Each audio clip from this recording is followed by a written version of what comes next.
The Louvre Museum robbery of 1911, the theft that transformed the Mona Lisa from a respected Renaissance painting into the most famous artwork in the world, unfolded with a mixture of surprising simplicity and astonishing global impact. On the morning of August 21st, 1911, the Louvre was still adjusting to the new idea of being a modern public museum rather than a private royal gallery. Security was extremely loose by today's standards. Guards rotated irregularly, and many areas had long periods without supervision. Vincenzo Peruggia, a 30-year-old Italian carpenter who had previously worked at the museum installing protective glass on some paintings, knew these weaknesses intimately. He blended in perfectly by wearing the same white smock used by Louvre employees and entered through a side door that he knew would be unlocked for staff. It is widely believed he hid inside the museum overnight, waiting for the perfect moment. When the gallery holding the Mona Lisa, a small, relatively quiet room at the time, was empty, he lifted the painting off its four metal hooks, carried it into a nearby service staircase, and carefully removed the heavy wooden frame and protective glass with the basic tools he carried.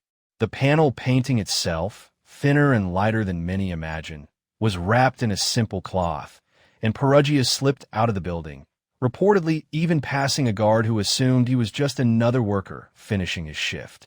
At the start, the disappearance went unnoticed.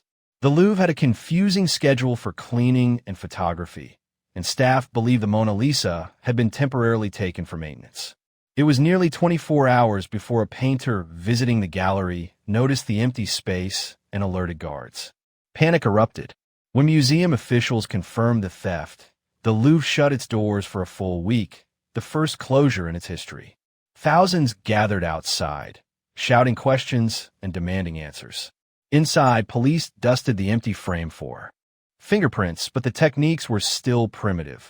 They recovered several prints, but couldn't match them to any suspect.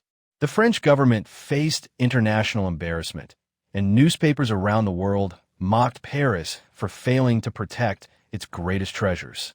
Detectives explored wild theories. Some thought it was part of a political plot, others believed wealthy collectors had hired thieves, and a few even suspected that the theft was a publicity stunt by the Louvre itself.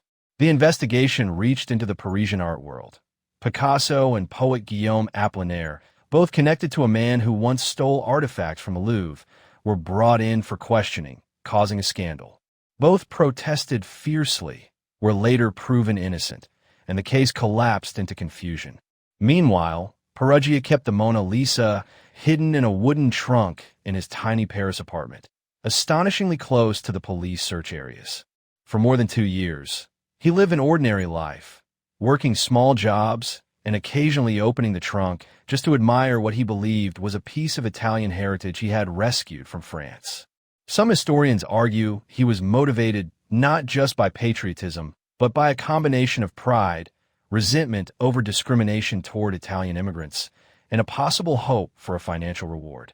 In December 1913, believing enough time had passed, he contacted an Italian art dealer in Florence, presenting himself as a hero wanting to return Leonardo's masterpiece to its homeland. The dealer and the director of the Uffizi Gallery played along, but immediately notified police. Peruggia was arrested in a hotel room, the painting wrapped in cloth and resting in a double-bottomed trunk. When news broke that the Mona Lisa had been found unharmed, Italy celebrated wildly, and crowds lined up to see the masterpiece during its tour in Florence, Rome, and Milan before it was returned to France.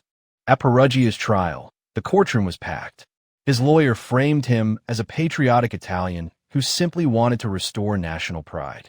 The court gave him a surprisingly light sentence, just over a year, of which he served only a few months.